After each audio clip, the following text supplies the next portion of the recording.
I will always put the vital national interests of this country and the views and concerns of the British public above contested notions of international law. We're sent to Parliament to represent those people, the general public. We're not sent to Parliament to be concerned about our reputations on the gilded international circuit. It is absolutely critical we fix this problem because the populist crocodile is getting their buns from Robert Jenrick today. Each one hopes that if he feeds the crocodile enough, the crocodile will eat him last. All of them hope that the storm will pass before their turn comes to be devoured. Robert Jenrick is saying that the national interest and his popularity comes above our obligations to international law and the rule of law. And this is really concerning.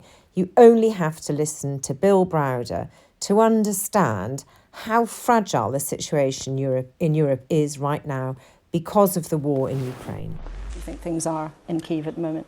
Basically, they're within weeks of running out of ammunition. The Russians, as you saw, Putin with Kim Jong-un, getting a whole bunch of North Korean ammunition. The Russians have soldiers, they have bombs, they have bullets, and the Ukrainians are running out. And all this progress that we've seen of Ukraine pushing back will be for naught if we don't refresh our military aid, and that looks like it's running out. And that's, in your view, what would the consequences be for all of us if Ukraine fails to hold back Russia?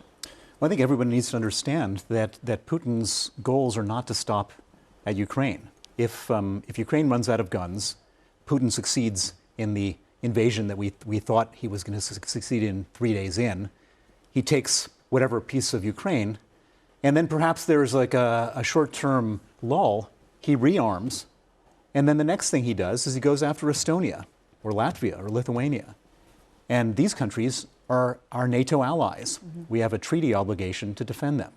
And so if he succeeds in Ukraine, then we're faced with an absolutely terrible situation, which is, do we go to war with Russia? Or do we tear up the NATO treaty and let every man for himself in Europe? And in either case, it's a much, much worse situation than to give the Ukrainians what they need to bravely fight off Vladimir Putin and his murderous army. Let me just point out something you didn't mention on the show, which is that the Foreign Secretary, David Cameron, made a very, very important announcement which didn't get a lot of press, which was, as we heard how Ukraine is worried about being cut off, he came up with an idea, which is that we've frozen $350 billion of Russian central bank reserves at the beginning of the war. That money should now be confiscated and given to Ukraine to defend themselves. And that got missed by all the news, but that's one of the great things that this government has done this last week. And do you think the chances that will happen? I mean, that would be a big chunk of change. That's real leadership, and something that should have happened a long time ago. And the fact that he stepped in and made it public this last week is something that I can applaud in the midst of all this other nonsense. Okay. All of this stopping the boats nonsense is just a huge distraction away from the reality of the real need for Britain to be focusing on working with our other allies in Europe and in America.